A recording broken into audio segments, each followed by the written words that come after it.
Hello everyone. I don't have time. Just only 3 minutes. Just will be quick. குட்டிமாக கொஞ்சம் notes எடுத்து வச்சுருக்கேன்.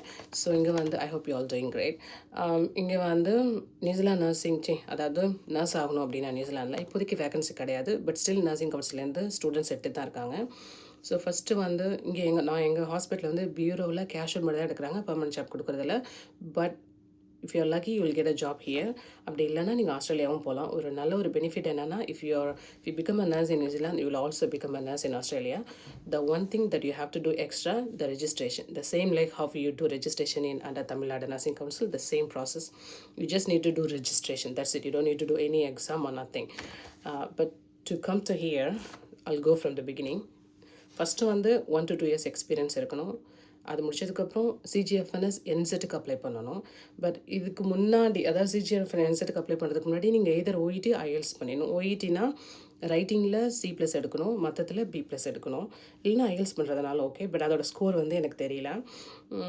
So சிஜிஎஃப்என்எஸ் என்செட்டுக்கு apply பண்ணிங்கன்னா அவங்க வந்து உங்களுக்கு இமெயில் பண்ணுவாங்க, ஓகே இந்த டாக்குமெண்ட்ஸ்லாம் எனக்கு கொடுங்க அப்படின்னு. ஃபார் எக்ஸாம்பிள் என்ன டாக்குமெண்ட்ஸ் கேட்பாங்கன்னா உங்கள் எக்ஸ்பீரியன்ஸ் சர்டிஃபிகேட், நர்சிங் லைசன்ஸ், அப்புறம் உங்கள் university BSc degree certificate, character certificate including OET or IELTS whatever exam you have done.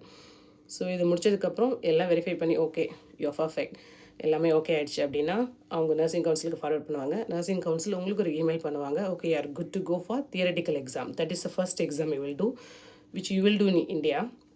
So இதுக்கான இன்ஃபர்மேஷன் எல்லாமே நர்சிங் கவுன்சிலில் ஒரு இமெயில் அனுப்புகிறாங்க இல்லையா, அந்த லிங்க்கில் எல்லாமே கொடுத்துருவாங்க. ஸோ நீங்கள் எங்கேயுமே போகணுன்னு அவசியம் இல்லை. அவங்கக்கிட்டேயே உங்களுக்கு எதாவது டவுட் இருந்தனாலும் நீங்கள் கேட்டுக்கலாம். ஸோ நீங்கள் அந்த தியரட்டிக்கல் எக்ஸாம் எழுதி முடிச்சிட்டிங்கன்னா, பாஸ் ஆகிட்டிங்கன்னா திருப்பி ஒரு இமெயில் வரும் நர்சிங் கவுன்சிலேருந்து, okay you are good to go for OSCE exam அப்படி சொல்லிடுவாங்க. ஸோ ஆஸ்கி எக்ஸாம் சொன்னதுக்கப்புறம் ஓகே சொல்லிட்டாங்கன்னா நீங்கள் நியூசிலாந்துக்கு வருவீங்க. விசிட்டர் விசாவில் நியூசிலாந்துக்கு வந்ததுக்கப்புறம் ஆஸ்கி எக்ஸாம் எழுதுவீங்க. I think it's 1 week. Exam வந்து 2 days or 3 days தான். பட் அது கொஞ்சம் ப்ராக்டிக்கல், கொஞ்சம் டீச்சிங்லாம் பண்ணுவாங்க.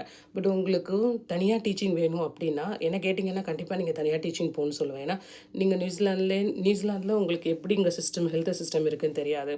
இங்கே வந்து ரெஸ்ட் ரூம் நிறையா இருக்குது, ஹாஸ்பிட்டல் பப்ளிக் ஹாஸ்பிட்டல்ஸ் மட்டும் தான் இருக்குது, private hospital very very very few.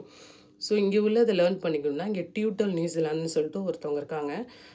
Private agency வந்து இந்த மாதிரி ஸ்டூடெண்ட்ஸ்க்கு எல்லாம் கிளாஸ் டீச்சிங் பண்ணுறாங்க, கோச்சிங் பண்ணுறாங்க. உங்களுக்கு இன்ஃபர்மேஷன் வேணும்னா நான் ஆக்சுவலாக இதில் பின் பண்ணி விடுறேன். பட் வேணும்னாலும் நீங்கள் மெசேஜ் பண்ணலாம், உங்களுக்கு நான் நம்பரே டைரெக்டாக தரேன். தேர் also doing online coaching. So OSCE exam நீங்கள் pass ஆகிட்டிங்கன்னா you can register under New Zealand nursing council and then you will be a nurse, அவ்வளோதான். பட் உங்களுக்கு இங்கே ஜாப் கிடைக்கல அப்படின்னா நீங்கள் ஆஃப்ராவில் ரெஜிஸ்டர் பண்ணி ஆஸ்திரேலியாவுக்கு போகலாம், அவ்வளோதான். ஏன்னா ரொம்ப பெரிய ப்ராசஸ், நான் சொல்கிறது டக்குன்னு சொல்லிட்டேன்.